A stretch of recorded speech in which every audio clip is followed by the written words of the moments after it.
Boa tarde. A gente sabe que está muito quente, né? Mas a gente pede a colaboração de todos aí, com o silêncio, com as orações, para nos auxiliar. Como de praxe, a gente procura sempre antes dos trabalhos fazer uma reflexão. Eu vou continuar na linha de falar algo sobre o Evangelho. A partir de hoje, eu vou estar seguindo as informações na sequência mesmo que elas constam no Evangelho segundo o Espiritismo. Só para a gente entender, né, o Espiritismo vai surgir com o Livro dos Espíritos, inaugural em 1857, e ele vai ser dividido em 4 partes. Na primeira parte, ele vai tratar das causas primeiras. Na segunda parte, ele vai tratar do mundo espiritual, o mundo espírita, o mundo dos espíritos. Na terceira parte, das leis morais. E uma última parte, que é a quarta, esperanças e consolações. O Evangelho segundo o Espiritismo, ele vai se desdobrar dessa terceira parte, que são as leis morais. Na sequência, depois, Kardec vai escrever outros 4 livros, né, que são o Livro dos Médiuns, o Evangelho segundo o Espiritismo, a Gênese, o Céu e o Inferno. A Gênese ela vai estar associada a essa primeira parte, como o próprio nome já diz, né, Gênese, causas primeiras ou primárias. O Livro dos Médiuns associado à segunda parte, mundo espírita ou dos espíritos. O Evangelho, como falei, das leis morais, terceira parte. E o Céu e o Inferno vai tratar da quarta parte, esperanças e consolações, penas e gozos futuros. Bom, é sempre importante, eu gosto muito de, antes de começar a ler um livro, dar uma olhadinha no prefácio, na apresentação, que aí você vai entender a ideia do autor. O que ele se propõe ao escrever aquele livro? Quais os objetivos que ele quer atingir? E no Evangelho, nós temos lá no início um prefácio que é muito importante a gente fazer uma reflexão sobre ele. Eu vou fazer a questão de lê-lo na íntegra.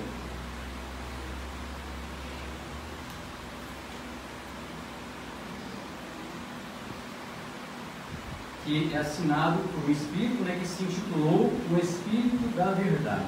Ou de verdade, depende, né, da interpretação. Mas vamos chamá-lo de Espírito da Verdade.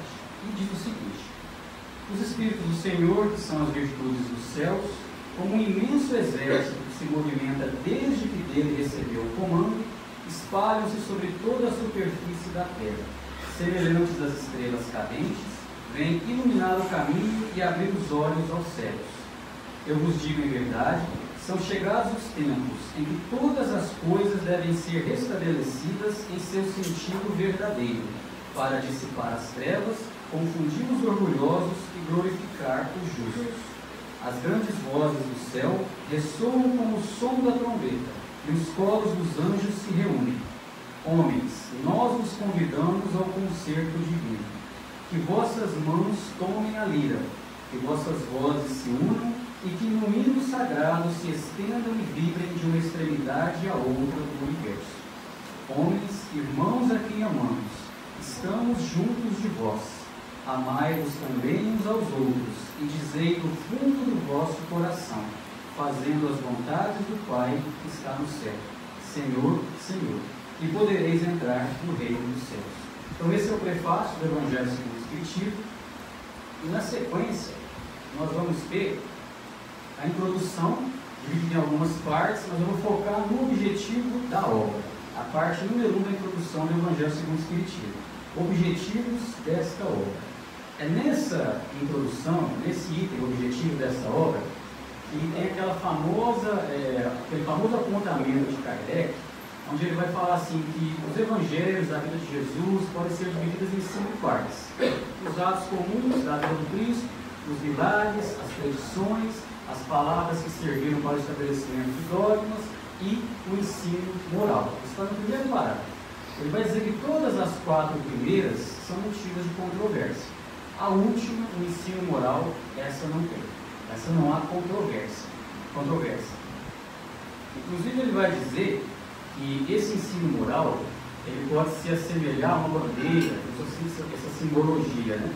Uma bandeira sobre a qual todos podem se reunir, como se fosse uma árvore frondosa, cuja sombra todos podemos nos abrigar. Mas o que eu acho muito interessante nessa introdução, quando ele vai falar do objetivo do Evangelho, é que ele fala que são informações, são ensinos que ele agrupou para todos. Ele não fala que são para os espíritas, assim como o Xará teve cuidado de dizer na última reflexão. Então isso aqui não é patrimônio dos espíritas, é patrimônio de nós espíritos. Todos nós devemos ter uma atenção com a leitura desse livro como roteiro para nós. Bom, eu quero focar hoje a nossa reflexão sobre o primeiro capítulo. O Kardec vai dar o título, né? Não vim destruir a lei. Essa é uma frase de Jesus que ele vai falar para os seus discípulos, né, quando ele está dando algumas orientações, e uma delas é essa. Ele vai dizer: não vim destruir a lei. Nesse capítulo, ele está dividido em algumas partes. A primeira, ele vai tratar das 3 revelações, que ele vai chamar de 3 revelações: Moisés, Cristo e o Espiritismo. A segunda, a aliança da ciência com a religião. E uma terceira parte, ele vai chamar de instruções dos Espíritos, onde ele coloca uma mensagem cujo título é A Nova Era. Então, cada capítulo do Evangelho, ao final, ele vai colocar algumas mensagens, algumas informações que vieram dos Espíritos, que tem alguma relação com o tema que ele está trabalhando. Bom, nosso objetivo hoje, principalmente, é essa frase de Jesus: não vim destruir a lei. Primeiro, né, nós precisamos lembrar, quando o Kardec vai falar, ele vai chamar as 3 revelações. Na primeira ele coloca como sendo Moisés. A gente percebe que há aqui uma evolução no pensamento religioso. Primeiro, quem era Moisés? Né? Moisés era um hebreu, que a época em que ele nasceu, esse povo estava escravizado pelo Egito, eram escravos do povo egípcio, alguns anos já inclusive, né? E Moisés ele vai viver em meio aos egípcios ali, aprendendo com a sua cultura, e em dado momento ele vai iniciar um movimento de libertação daquele povo. Também é um grande médium, vão ter vários fenômenos acontecendo, enfim. Quando ele sai com aquele povo da escravidão, eles vão caminhar durante alguns anos pelo deserto. E é nessa caminhada que ele vai escrever as leis, os regulamentos para aquele povo, durante essa caminhada no deserto, que são os livros antigos, do Antigo Testamento: Êxodo, Levítico e Números. Ali Moisés vai escrever toda a legislação para aquele povo: o que pode, o que não pode, o código de ética, o código moral para aquele povo ali. Só que Kardec tem o cuidado de apontar e fazer uma separação. Teve coisas que Moisés escreveu que eram de ordem divina, que eram de ordem geral, essencial para todos nós. E tiveram leis que ele estabeleceu que eram leis temporárias, que eram leis que serviam para aquela época, para aquele povo rude, difícil, indomável. Então precisava ter um Deus que era um Deus de exército, um Deus que mandava: eu sou o Senhor teu Deus, eu nos tirou do exército, da escravidão, e determina que seja assim, assim, assim. E aí quando Jesus vem falar que não vem destruir a lei, ele está dizendo que é a lei divina. O que houve de essencial e divino que Moisés captou enquanto médium, aquilo serve para nós em qualquer lugar do universo. Os demais ele vai transformar. Muitas delas Jesus transforma radicalmente. Então a gente tem que fazer essa separação. Quando a gente vai estudar Moisés, o que é divino e o que é civil, o que é lei temporária para aquele povo daquela época. Para hoje já não serve mais. E aí Kardec vai sempre ter o cuidado de colocar no início de cada capítulo do Evangelho um trechinho, uma fala de Jesus, ou às vezes até mais de um. Nesse ele coloca justamente esse momento onde ele fala essa frase: não penseis que vim destruir a lei, ou os profetas. Não vim para destruir, mas para cumprir. Porque em verdade vos digo que o céu e a terra não passarão, sem que tudo o que se acha na lei esteja perfeitamente cumprido, enquanto reste um único iota, que ficou com a tradução J, e um único traço. Você está no Evangelho de Mateus, capítulo 5, versículos 17 e 18. Então, primeiro, algumas reflexões sobre essa fala de Jesus. Né? Quando ele vai dizer, vamos tirar algumas palavras para a gente refletir. Destruir. Quando nós começamos a fazer o nosso processo de reforma íntima, nós estamos fazendo o processo de reforma íntima, às vezes a gente pode ter um impulso de querer destruir algo que existe em nós, que faça parte de nós, algo que nós somos e que nos incomode. Não é essa a ideia de Jesus. Ele não chega, né, com uma marreta para demolir tudo e acabar com tudo e vamos começar de novo. Não. Vamos ver o que dá para aproveitar. O que tem em nós, né, que é válido, que é bom. Mesmo que não sendo muito bom, mas que dá para fazer alguns reparos. Né? Dá para, às vezes, passar uma tintinha, né? Dá para passar um verniz, alguma coisinha, que dá uma melhorada. Às vezes tem algumas paredes dentro de nós que não são necessárias serem quebradas. Precisa você negar um passado, destruir um passado. O que isso teve de bom? Essa é uma das mensagens que Jesus vem trazer. Não podemos eliminar o passado, como se ele não tivesse servido para nada. O que tem do meu passado que é bom? O que eu aprendi? Ah, não foi bom, mas tá, mas que experiência? O que você tirou de experiência? Daquilo que você considera como não bom? Alguma coisa ficou. Porque se você não aprendeu, se você não tirou a experiência, aquilo fica voltando. E na linguagem da minha avó, você fica amassando barro. Então, tira a experiência, aprende, não, peraí, aquilo lá foi difícil, não foi bom não, mas eu aprendi isso aqui. Aí você segue. Você sai daquele ciclo vicioso. Então não precisa destruir o passado, tem coisa que dá para aproveitar. Bom, uma outra palavra, né, que ele vai colocar é lei. E aí quando eu li, né, quando eu leio essa parte, eu inevitavelmente eu gosto de olhar para cima, né, a gente vai olhar para o céu. Eu e minha esposa a gente gosta muito de fazer isso. Se você olhar para o céu à noite, em tempo bom, né, a gente vai enxergar mais ou menos de 1.000 a 2.500 estrelas, mais ou menos. Né? Se você usar um artifício, um instrumento artificial, você vai enxergar um pouco mais. E a gente precisa refletir. Né? Eu gosto muito dessa reflexão, quem faz ela é o professor Mário Sérgio Cortella, numa palestra que ele dá. Ele começa com uma frase que muita gente arrogante gosta de dizer. Você sabe quem está falando? E a gente tem que se colocar no nosso lugar. Qual que é o nosso lugar?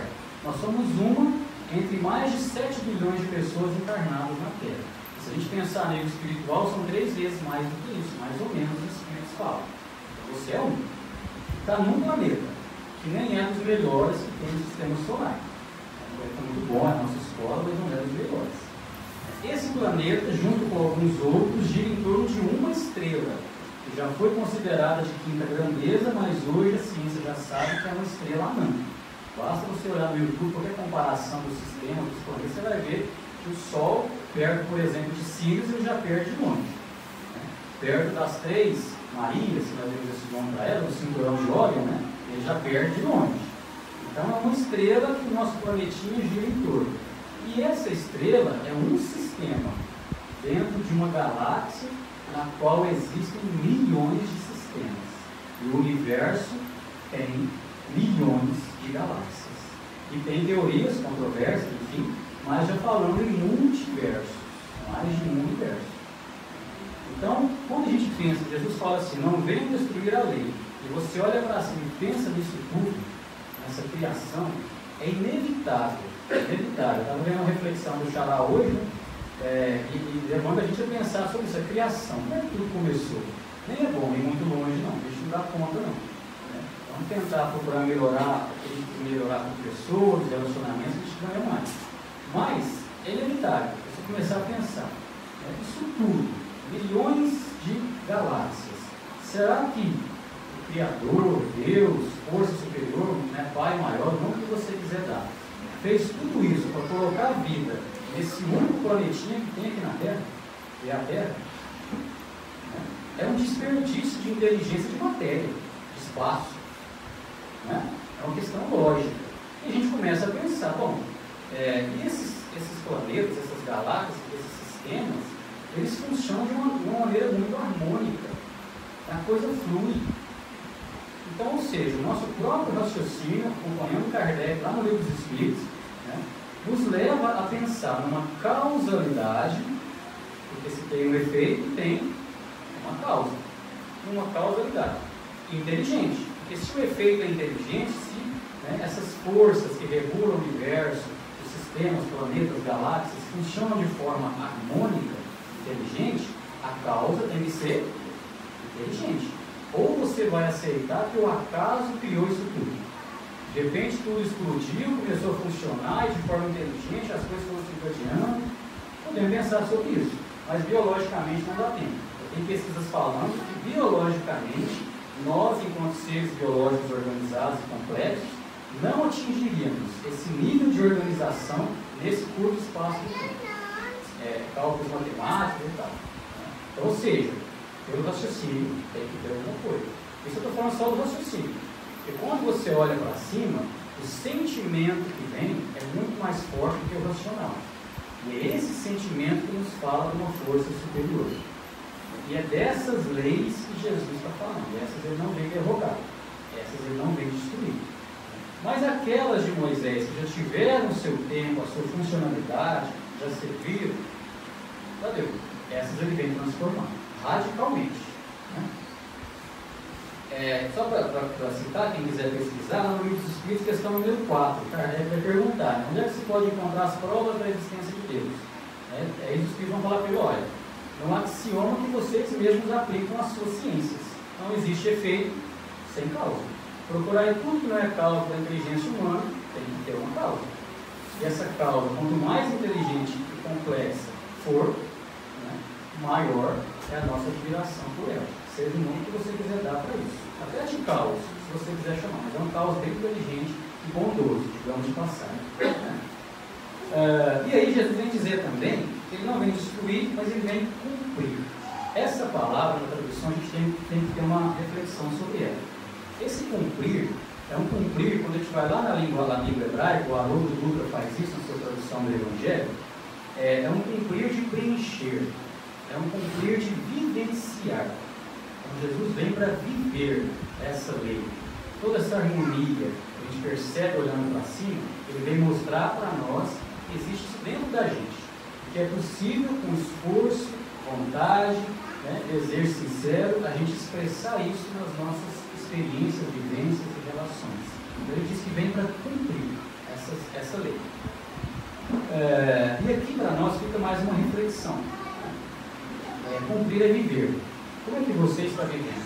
Como é que nós estamos vivendo? Como é que nós estamos cumprindo ou não aquilo a que nós nos propomos antes de reencarnar? Porque nós viemos para viver.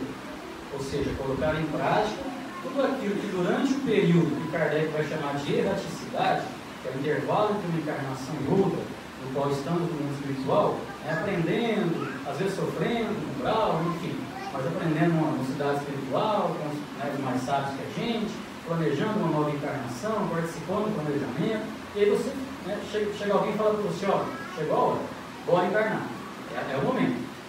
Então quando o pai sempre fala, você vai começar a afirmar. Aí o médico fala, não, agora não quero, não estou pronto não. Mas é a hora, chegou a hora.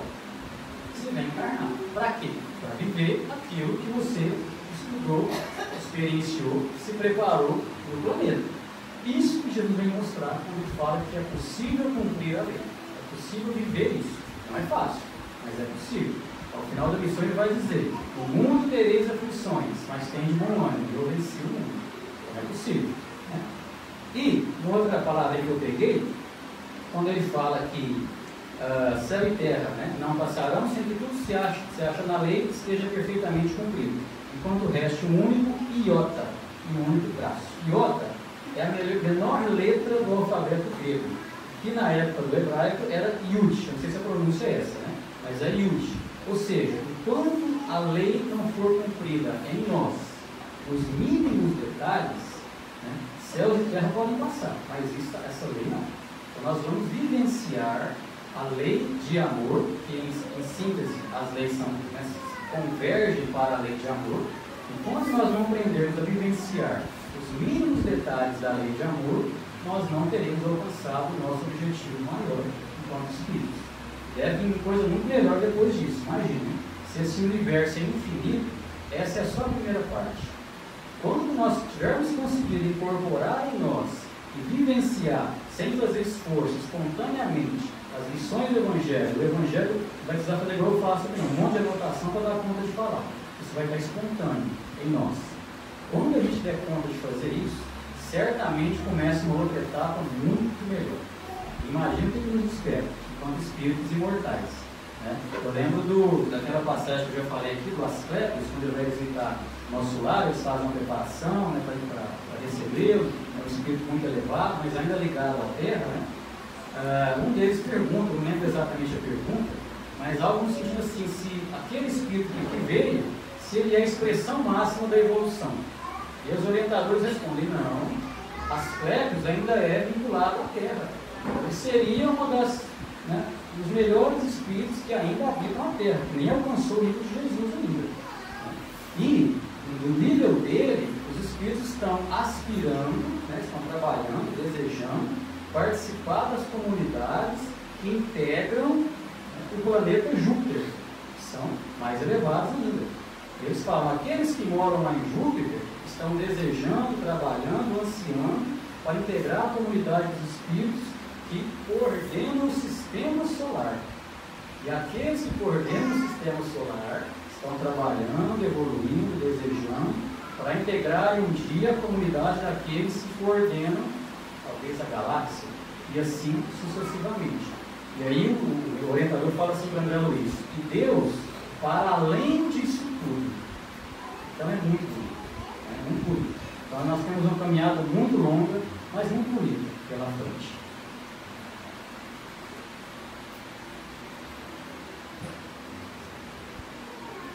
Bom, e aí, quando Jesus fala que não vem destruir, a gente precisa dar uma passadinha rápida em algumas coisas que Moisés falou e trazer um pouco do que Jesus falou para mostrar o que ele mudou, o que ele permanece, o que muda, o que ele transformou radicalmente. Então, por exemplo, aquela famosa frase, amarás o Senhor teu Deus de todo o teu coração, de toda a tua alma e de todo o teu poder. Essa frase não é de Jesus. Essa frase está em Deuteronômio, que é um dos livros escritos por Moisés, quando o povo estava no deserto, e a intenção era criar leis para organizar aquele povo. Deuteronômio 6, 5, 10, 12, 36. Amarás o Senhor teu Deus de todo o teu coração, de toda a tua alma e de todo o teu poder. Essa outra frase também não é de Jesus. Amarás a teu próximo como a ti mesmo. Está escrito em Levítico 19, 18. Um outro livro de Moisés, da época do deserto, para legislar e organizar aquele povo. Aí eu pergunto para vocês, Jesus cumpriu isso aqui? Isso aqui ele cumpriu. Inclusive ele sintetiza. Toda a lei e os profetas podem sintetizar esses dois mandamentos aqui. Amor a Deus, que é esse Criador de todo esse universo maravilhoso, de possibilidades para nós, e amar ao próximo como a si mesmo.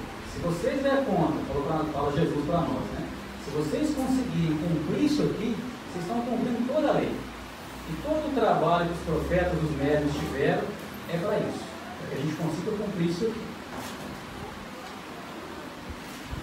Então aqui ele cumpre, o que ele tinha em Moisés, que era necessário ser transformado? Só para a gente ter uma ideia das leis civis.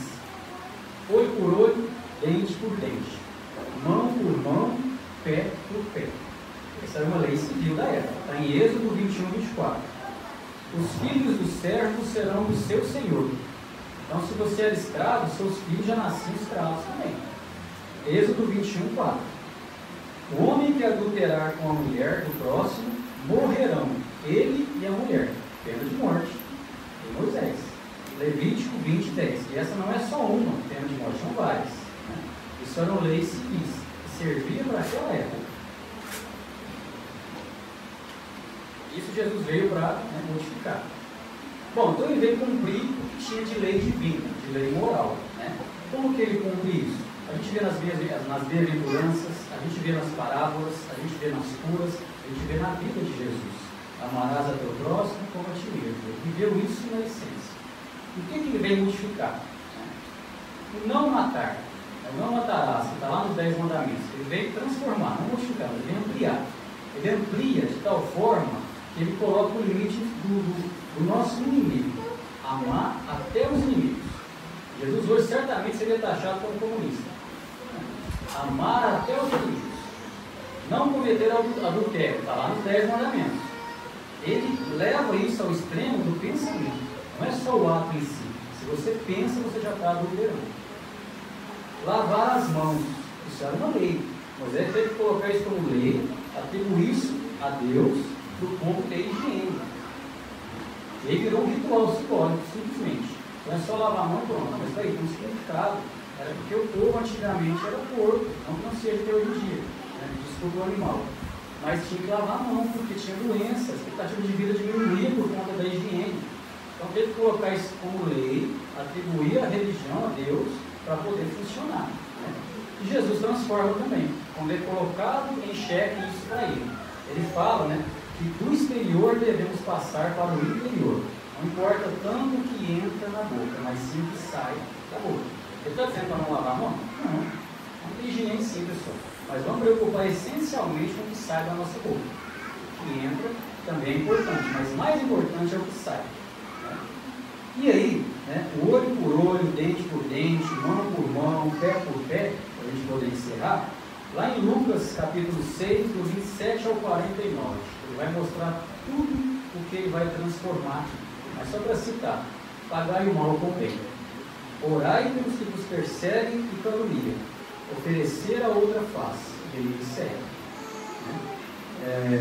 Jesus faz uma transformação radical. Imagina o tanto que deve ter escandalizado o povo daquela época e o quanto que ele escandalizaria muitas pessoas hoje em dia também.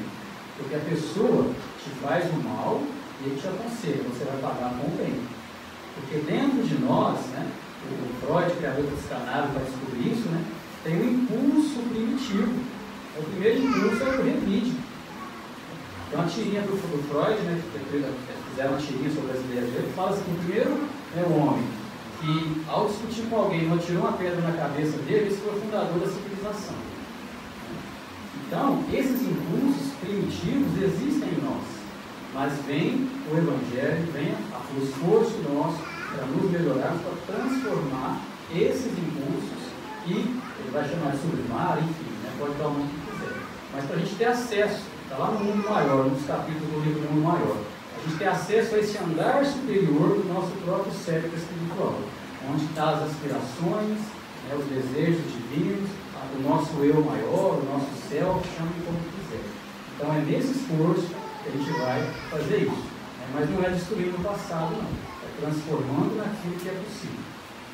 Então, que fiquem essas reflexões, né, para a nossa conduta individual, coletiva, social, filosófica, enfim, né? Que assim seja.